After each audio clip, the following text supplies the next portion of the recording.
나서 하나님 말씀 듣겠습니다. 오늘 본문 마태복음 16장 13절에서 20절 말씀 제가 봉독합니다. 예수께서 빌립보 가이사랴 지방에 이르러 제자들에게 물어 이르시되 사람들이 인자를 누구라 하느냐? 이르되 더러는 세례 요한, 더러는 엘리야, 어떤 이는 예레미야나 선지자 중에 하나라 하나이다. 이르시되 너희는 나를 누구라 하느냐?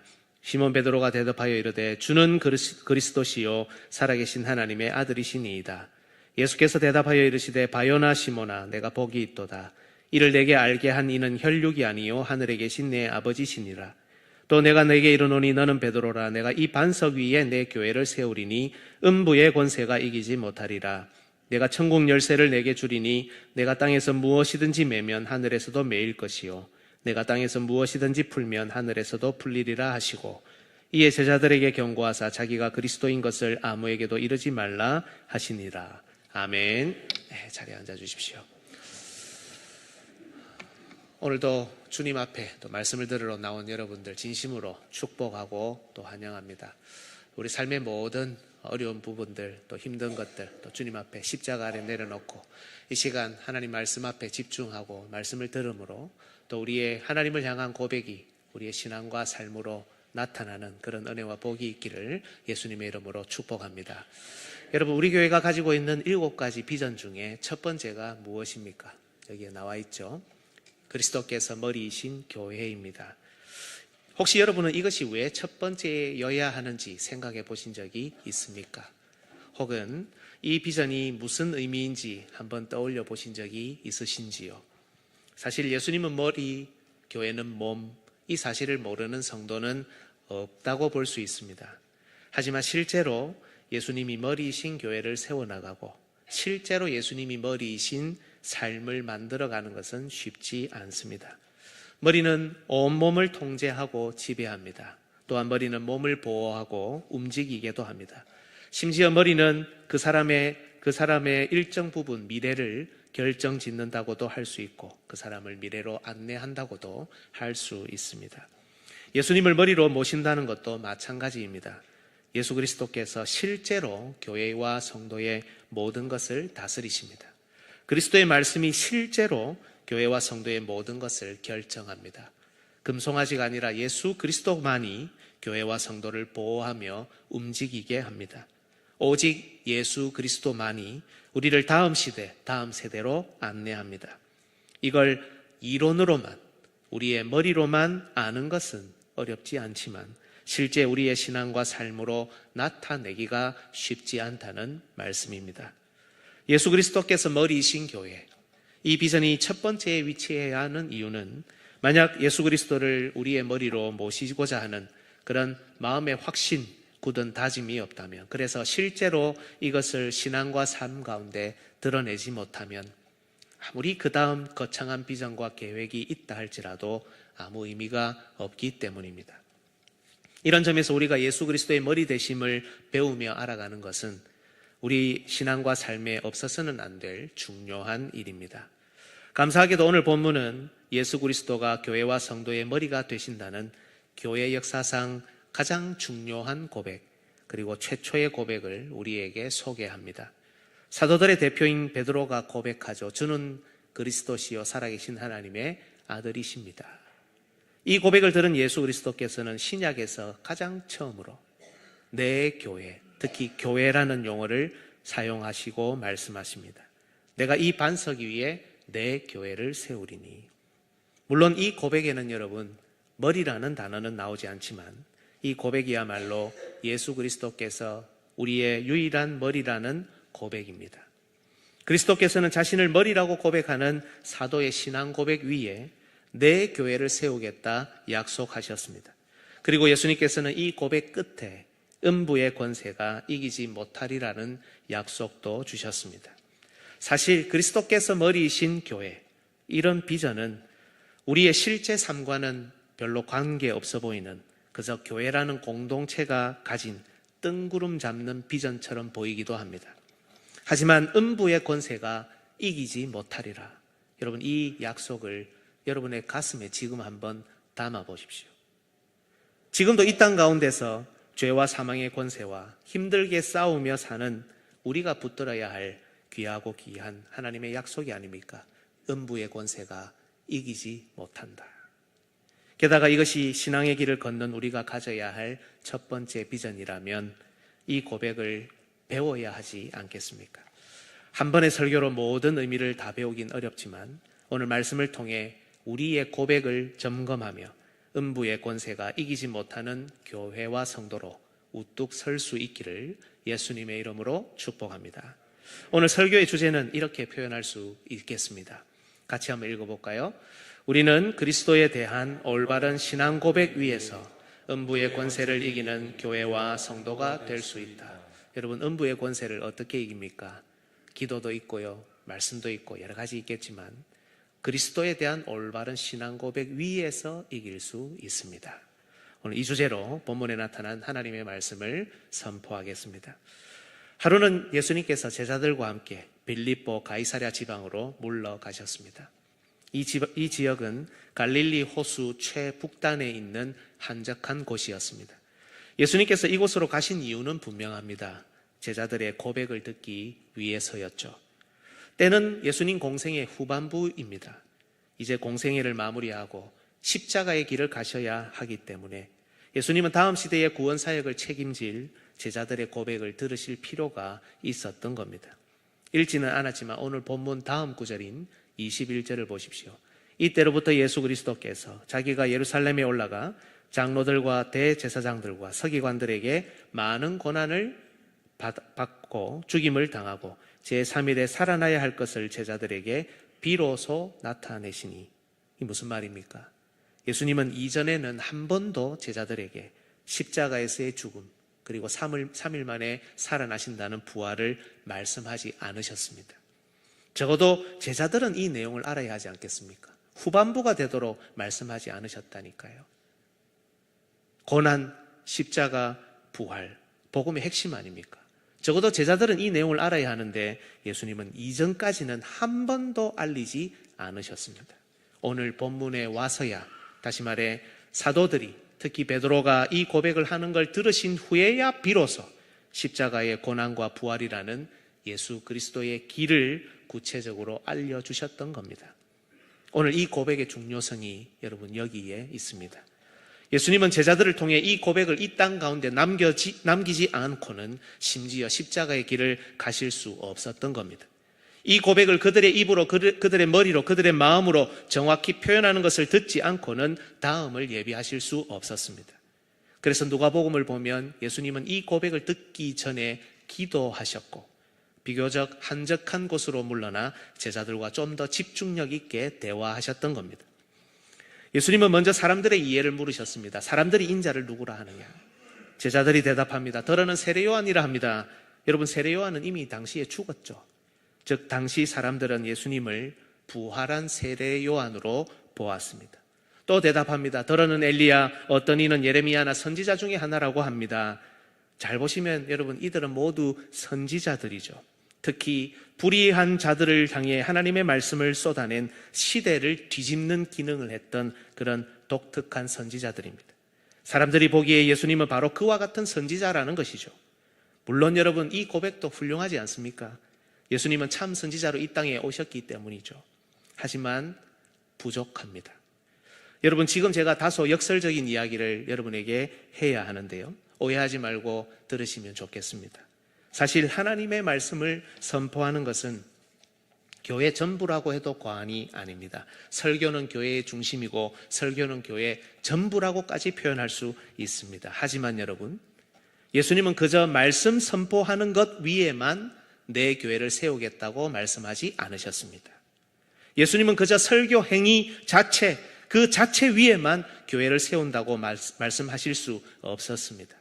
하나님 말씀 외에 우리에게 다른 것이 필요하다는 말도 아닙니다. 이 강단, 이 설교를 격화시키는 것도 아닙니다. 하지만 예수님은 독특한 선지자의 사역 위에만 교회를 세우겠다, 이렇게 말씀하지 않으셨다는 겁니다. 특히 당시 사람들이 바라보았던 선지자 같은 예수님, 그저 악하고 완고한 세대에 하나님의 말씀을 거침없이 전하는 다소 강한 선구자에 지나지 않았습니다. 당연히 이런 고백 위에는 교회를 세우실 수가 없죠. 이 정도 고백 위에 교회를 세우면 어떻겠습니까? 그저 설교 행위만 살아있는 교회, 그저 선지자적인 목소리만 내는 선구자 교회 외에 드러나는 것이 있겠습니까? 그래서 예수님은 제자들에게 물으십니다. 그러면 너희는 나를 누구라 하느냐? 앞에서도 말씀드렸지만 예수님의 관심은 사람들이 아니라 제자들의 대답에 있었습니다. 사람들이 예수님을 어떻게 생각하느냐 중요하지 않았습니다. 대신 앞으로 교회를 세우고 구원의 역사를 이끌어갈 다음 세대 제자들의 대답이 중요합니다. 그러자 제자 중 대표인 베드로가 대답하죠. 주는 그리스도시요 살아계신 하나님의 아들이십니다. 정말 아름답고 귀한 고백 아닙니까? 이 고백이 없었다면 이 시대의 교회와 성도는 존재할 수 없습니다.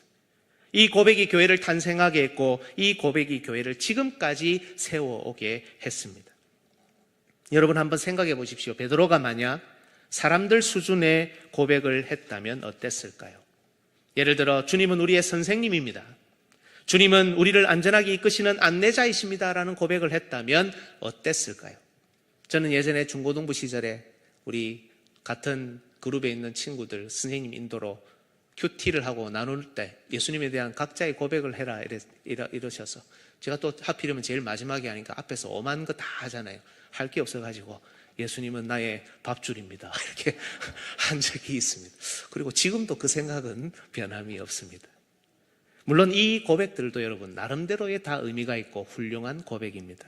하지만 이 고백을 듣고서 예수님께서 결코 이 반석 위에 내 교회를 세우겠다라고 약속하지 못하신다는 겁니다. 이 고백들은 결코 교회의 기초가 될 수 없기 때문입니다. 그러나 베드로의 입에서 주는 그리스도시요 살아계신 하나님의 아들이십니다라는 고백이 나왔기 때문에 예수님은 비로소 교회를 세우시겠다는 약속, 심지어 그 교회에 놀라운 권세를 주시겠다는 약속을 하실 수 있었던 겁니다. 여러분 이런 점에서 우리가 먼저 적용할 내용이 있습니다. 우리 교회는 그리스도께서 머리이신 교회를 열망하지만 동시에 신앙 고백을 배우고 익히는 교회입니다. 무엇을 고백하는가? 주는 그리스도시요 살아계신 하나님의 아들이십니다라는 고백의 내용이 아니었으면 이 내용이 없었겠죠. 따라서 무엇을 고백하는가? 무슨 내용을 고백하는가가 굉장히 중요하다는 겁니다. 고백의 내용에 따라서 교회가 제대로 세워지고 안 세워지고가 결정됩니다. 고백의 내용에 따라서 하나님의 복된 약속을 우리가 받고 성취할 수 있느냐 없느냐가 결정됩니다. 우리가 예배 가운데 사도신경, 니케아 신경을 고백하고 배우며 웨스트민스터 신앙고백서, 대소교리 문답을 익히려고 하는 이유가 바로 여기에 있습니다. 우리 신자들에게는 바른 고백과 그에 따른 바른 신앙이 우리 삶의 바른 방향과 바른 미래를 열어가기 때문입니다. 우리 평생에 우리가 믿는 내용이 도대체 무엇인지 조금이라도 확인하고 배우고 익혀서 우리 신앙과 생활을 잘 세우고 우리 삶의 방향이 온전하다는 찬송이 우리 입에서 터져 나올 수 있기를 예수님의 이름으로 축복합니다. 그렇다면 여러분, 이제 우리는 베드로가 고백한 내용 그 자체, 주는 그리스도시요 살아계신 하나님의 아들이십니다를 살펴야 하는데요. 먼저 이 구절 원문을 보면 주라는 말은 없습니다. 원문을 직역하면 당신은 그리스도이십니다. 살아계신 하나님의 아들입니다. 이렇게 번역할 수 있습니다. 한글 어법상으로 예수님을 향해 당신 혹은 너라고 할 수 없죠. 그래서 주는 그리스도시요라고 의역해 놓은 겁니다. 따라서 이 고백의 핵심은 주는 아니고요.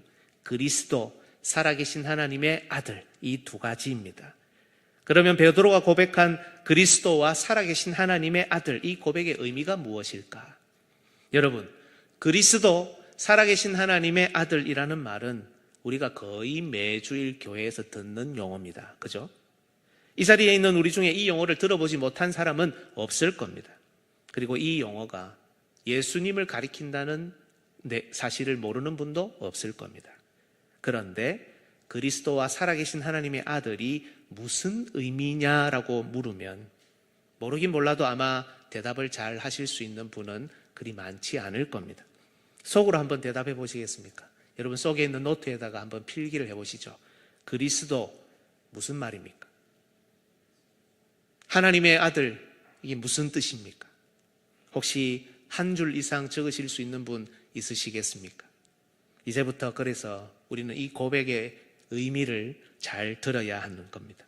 여러분, 그리스도라는 말은 메시아라는 말입니다. 들어보셨죠? 구약에는 메시아, 신약에는 그리스도. 그리고 구약에는 히브리어로는 메시아, 헬라어로는 그리스도. 이렇게 이해하시면 됩니다. 그런데 이 구약의 메시아라는 단어는 기름 부음을 받은 자라는 뜻입니다. 기름을 부었다라는 뜻입니다. 구약의 기름 부음을 받은 세 종류의 사람이 나오죠. 누굽니까? 왕, 제사장, 선지자. 따라서 예수님은 그리스도라는 이 고백은 예수님이야말로 우리의 왕이시고 우리의 제사장이며 또한 우리의 선지자 되신다라는 고백입니다. 당시 사람들은 예수님을 선지자로만 이해했습니다. 그것도 선지자의 여러 이미지 중에 불의에 대항하는 편협한 그런 한 이미지로만 이해했습니다. 하지만 이 순간 베드로를 비롯한 제자들은 예수님을 그저 다소 공격적인 선구자가 아닌 왕, 제사장, 선지자라는 분명한 고백을 했던 겁니다.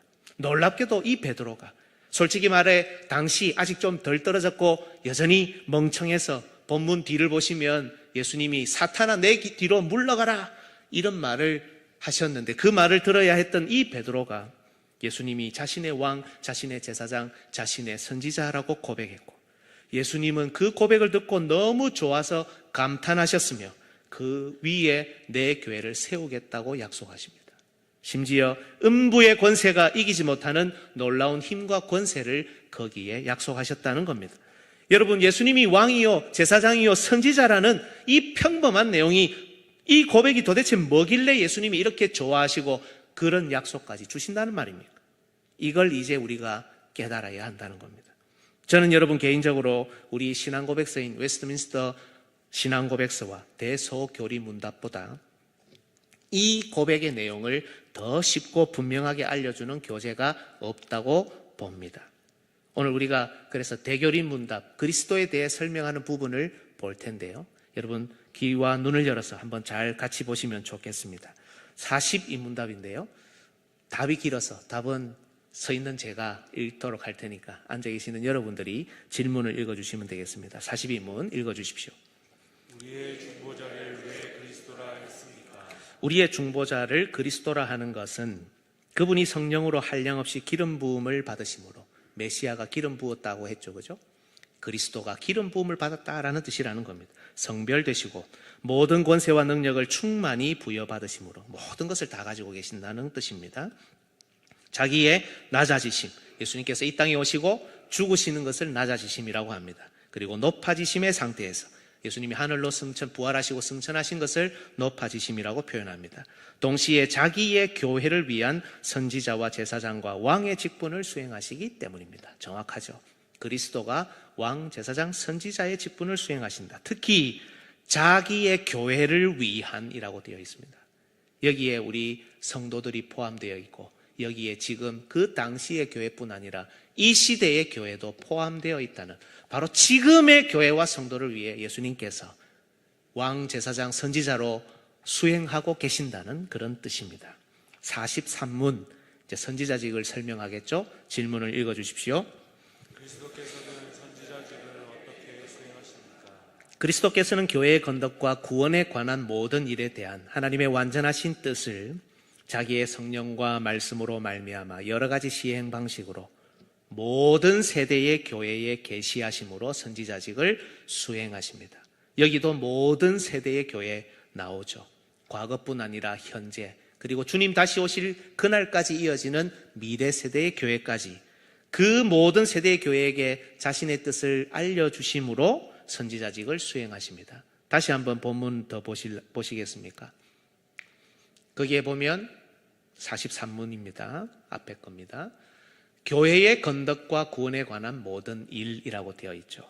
우리의 구원을 위한 모든 일을 가르쳐 주실 뿐 아니라요. 여러분 건덕을 위한 일까지도 가르쳐 주신다. 여러분 예를 들어서 우리 교회에 우리의 말과 행동, 우리의 어떤 자세 때문에 일어난 불평, 원만, 불편한 일들 여러 가지 사건, 사고들이 있다고 칩시다. 이 문제들을 어떻게 해결합니까? 어떻게 해결할 수 있습니까? 마음을 맞추어서 해결하고 또 우리 생각대로 해결하고 경험을 가지고 해결하고 여러 가지 방식으로 해결하고 맞죠. 그런데 이 건덕에 대한 일조차도 지금 예수님께서 하나님의 말씀으로 우리에게 알려주신다는 고백이 예수님이 선지자 그리스도라는 고백입니다. 이게 우리에게 있다는 겁니다. 그 다음 뭐가 나오겠습니까? 제사장직이 나오겠죠? 44문답 읽어주십시오. 시작. 어떻게 수행하십니까? 그리스도께서는 자기 백성의 죄를 위한 화목 제물이 되시려고 자기를 흠없는 희생 제물로 하나님께 단번에 드리시고, 그 이전의 모든 제사장들은 그 누구도 자기 자신을 희생 제물로 드릴 수 없었습니다. 제사장직은 유지하고 또 수행할 수 있었지만 자기를 희생 제물로 드릴 수는 없었습니다. 이 땅에 단 한 분, 예수 그리스도만이 자기를 희생 제물로 내어놓으셨을 뿐 아니라 온전한 제사장으로 이 봉사를 하셨다는 겁니다. 그리고 그 다음 자기 백성을 위하여 끊임없이 중보하심으로 제사장직을 수행하십니다. 자기 백성을 위하여 지금도 중보하고 계신, 앞으로 저 훗날에 우리가 잘하면 그때 중보하시는 것이 아니고 지금도 중보하고 계신다는 것이 예수님이 그리스도라는 고백의 내용입니다. 마지막, 그리스도께서는 왕직을 어떻게 수행하십니까? 제가 읽어보겠습니다. 그리스도께서는 왕직을 다음과 같이 수행하십니다. 여러분, 공교롭게도 왕직에 대해서 제일 많이 나옵니다. 세상에서 한 백성을 자기에게로 불러내시고 우리를 부르신 것이 왕이신 예수님입니다. 우리는 왕의 호출을 받고 이 자리로 온 겁니다. 그들에게 직분자들과 율법과 권징을 부여하심으로 그들을 가견적으로 통치하십니다. 눈에 보이게 통치하시는데 그 방법이 직분자들, 하나님의 말씀, 율법, 그리고 권징이라는 겁니다. 자기가 택하신 자들에게 구원의 은혜를 부여하시되 그들의 순종에 대하여는 상을 주시고 그들의 범한 죄에 대하여는 징계하시며, 여러분, 상과 벌도 하나님의 지혜로운 방법이라는 것을 기억하셔야 됩니다. 상은 좋은데 벌은 싫습니다. 벌하면 교인들 떠납니다. 천만에요. 우리 생각입니다. 그리스도의 지혜로운 방법이 이것으로도 나타날 수 있다는 것을 고백하는 게 예수는 그리스도라는 표현입니다. 그들이 당하는 모든 시험과 고난 중에 그들을 보존하시고 도우시며 그들의 모든 원수들을 제압하시고 정복하시고 자기 자신의 영광과 백성의 유익을 위하여 모든 것을 능력으로 조정하십니다. 모든 것을 능력으로 조정하십니다. 그 백성을 위해서, 자기의 영광을 위해서. 여러분, 우리가 당하는 어려움, 환난, 고난, 갈등, 분쟁, 괴로움, 여러분, 이게 이해가 되지 않을 때도 있고 참 답답할 때도 있지만 예수는 그리스도라는 고백이 무엇을 의미하느냐? 예수님이 지금도 이 모든 것을 그 능력으로 조정하고 계시고, 누구를 위해서요? 우리를 위해서, 하나님의 영광을 위해서 지금도 그 일을 하고 계신다는 고백, 그것을 믿고 살아가는 그 삶의 자세가 바로 예수는 그리스도라는 고백입니다. 그러나 이런 불확실한 것 같은 이 조정 가운데서도 우리를 잃지 않고 보존하시고 보호하시는 것이 바로 예수님이라는 겁니다. 베드로가 주는 그리스도시오라고 고백한 의미가 무엇입니까? 바로 방금 우리가 살폈던 이 모든 내용, 이것이 그리스도에게서 나오고 그리스도께서 당시에도 그리고 앞으로도 직접 수행하실 것이라는 고백이었던 겁니다. 방금 우리가 살폈던 교리문답은 여러분 물론 1647년에 완성된 겁니다. 하지만 교리문답 작성자들은 성경 전체의 내용을 살펴가면서 그리스도라는 뜻이 무엇인지를 이렇게 정리해 놓은 겁니다. 따라서 방금 우리가 살폈던 내용은 그리스도라는 것에 대한, 예수님의 그리스도라는 그 고백에 대한 성경 전체의 가르침이다 할 수 있습니다. 1세기를 살았던 베드로가 이 교리문답을 보고 대답한 것은 아니지만 그와 예수님께서 2년 이상의 시간 동안 함께하면서 들었던 예수님의 말씀, 보았던 예수님의 사역, 예수님의 말과 행동, 함께 고동락하고 삶을 나누는 가운데 보았던 그 모든 것을 통해 예수님이야말로 그들의 그리스도시며, 그리고 그것이 당시로도 앞으로도 계속해서 이어질 것이라는 고백을 했던 겁니다. 여러분, 예수는 그리스도다. 너무 쉽잖아요. 너무 짧잖아요. 한 문장이고 그냥 단편적인 것을 고백하는 것 같지만 이 고백의 내용과 의미를 보면 베드로는 이 고백 가운데 시간을 초월하고 공간을 초월합니다. 예수 그리스도께서 다스리지 못하실 시간이 없고, 예수님께서 다스리지 못하실 공간이 없고, 예수님이 우리를 돌보지 못하실 시간이 없고, 예수님이 우리를 돌보지 못하실 장소가 없다는 겁니다. 예수님께서 우리를 가르치지 못하실 시간이 없고, 예수님이 우리와 함께하지 못하실, 가르치지 못하실 그런 공간이 없는 겁니다. 우리가 때론 너무 힘든 시간을 살더라도, 때론 우리가 심지어 갇힌 곳에서 아무것도 하지 못한 채로 살아야 한다 하더라도, 심지어 우리가 범죄하는 시간 가운데 있다 할지라도, 우리가 어려움 가득 찬 곳에서 버티고 버텨야 한다 하더라도 예수님은 우리의 그리스도시다, 이 고백이 있다는 겁니다. 실제하고 있다는 뜻입니다.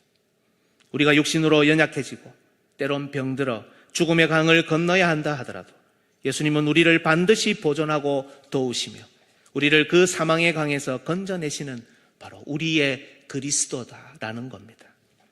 예수님이 그리스도시라는 이 놀라운 비밀은 결코 책으로, 이론으로, 머리로 이해할 수 있는 것이 아니기에 예수님께서는 바요나 시모나 네가 복이 있도다, 이를 내게 알게 한 이는 혈육이 아니요 하늘에 계신 내 아버지다, 이렇게 말씀하신 겁니다. 그렇다면 여러분, 예수님이 살아계신 하나님의 아들이라는 말은 무슨 의미입니까? 많이 설명할 수 있고 여러 가지로 설명할 수 있지만 예전에 설교했던 본문 하나만 예로 들고 대신하려고 합니다. 시편 2편 6절에서 7절 여러분이 한번 읽어주십시오. 시작. 내가 나의 왕을 내 거룩한 산 시온에 세웠다 하시리로다. 내가 여호와의 명령을 전하노라. 여호와께서 내게 이르시되 너는 내 아들이라. 오늘 내가 너를 낳았도다. 너는 내 아들이라, 왕으로 세웠다, 이 말이라는 거죠. 예수 그리스도께서 살아계신 하나님의 아들이라는 말은 그분이 우리의 왕이시라는 뜻입니다. 여러분, 주는 그리스도시요 살아계신 하나님의 아들이시다라는 고백은 예수님이 왕, 제사장, 선지자 되신 것을 드러냄과 동시에 특별히 한 번 더 예수님이 우리의 왕이시다라는 그 왕권을 강조합니다. 주님이 우리의 주가 되시고 머리가 되신다는 사실에 강조점을 둔 고백입니다. 그렇다면 이 고백을 통해 우리가 붙들어야 할 내용이 무엇입니까? 여러분, 예수님은 멀리 계신 분이 아닙니다. 예수님은 그저 지금 우리가 잘 되기를, 그분께 나오기를 기다리고만 계시는 분이 아닙니다. 예수님은 바로 지금 우리의 그리스도시며 특별히 우리의 왕과 머리이십니다. 나중이 아니라 바로 지금 우리의 삶에 친히 개입하시고 적극적으로 개입하시며 지금 주도적으로 이끄는 분이라는 겁니다. 우리가 어디로 갈지, 무엇을 할지 몰라 걱정하고 염려하고 기도할 때, 지금은 우리가 잘하나 못하나를 노려보고 계시다가 테스트하다가 마치 선지자 없는 백성처럼 그렇게 우리를 애태우시다가 나중에서야 알려주시는 분이 아니라 바로 지금 우리가 걱정하고 염려하고 기도하는 가운데 말씀을 통해 마음의 평안과 확신을 통해 그 답을 우리에게 주시는, 지도하시는 분이라는 겁니다.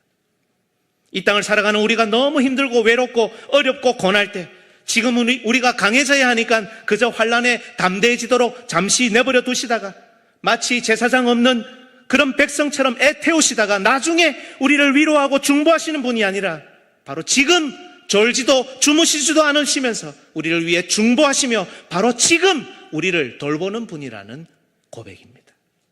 이 땅에서 우리가 환난당하고 핍박당하며 죄와 사망의 권세에 공격당할 때 그저 우리의 전투력을 키우신다는 이유로 그 공격받도록 내버려 두시다가 마치 왕 없는 백성처럼 애태우시다가 나중에 나타나서야 해결하시고 보호하시고 보존하신다는, 다 찢긴 상태로 그렇게 데려가시겠다는 것이 아니라 바로 지금 강력한 왕권으로 천국의 열쇠를 주시고 우리의 원수 마귀를 물리치시는, 우리를 살려내는 분이라는 겁니다. 주는 그리스도시여 살아계신 하나님의 아들이라는 고백은 여러분, 뜬구름 잡는 소리가 아닙니다. 그저 이론만이 아닙니다. 책에만 있는 내용이 아닙니다. 예수 그리스도께서 나중에가 아니라 갈 길 몰라 방황하고 어려움 당하는 교회와 성도들을 위해 바로 지금 선지자로, 제사장으로, 왕으로 그 직무를 적극 실행하신다는 고백입니다. 그리하여 그 어떤 죄와 사망의 세력도, 심지어 음부의 세력도 교회와 성도를 이기지 못하게 나중이 아니라 바로 지금 운행하고 계신다는 겁니다. 주 안에서 사랑하는 여러분, 우리 주님께서는 19절에서 천국의 열쇠를 베드로와 사도들에게, 그리고 사도들이 세울 교회에 주셨습니다. 그리하여 땅에서 매면 하늘에서도 매고 땅에서 풀면 하늘에서도 풀겠다는, 놀랍게도 땅의 결정을 따르시겠다는 약속까지 주십니다. 이와 관련해서는 여러 가지를 배우고 살펴야 하지만 오늘 우리가 기억해야 될 한 가지 원리가 있습니다. 교회가 바로 지금 그리스도가 살아계신 하나님의 아들의 일하심의 권세를 가지고 있고 이걸 드러낸다는 겁니다. 드러낼 수 있어야 한다는 겁니다. 역설적인 말을 해야 한다고 제가 말씀드렸습니다.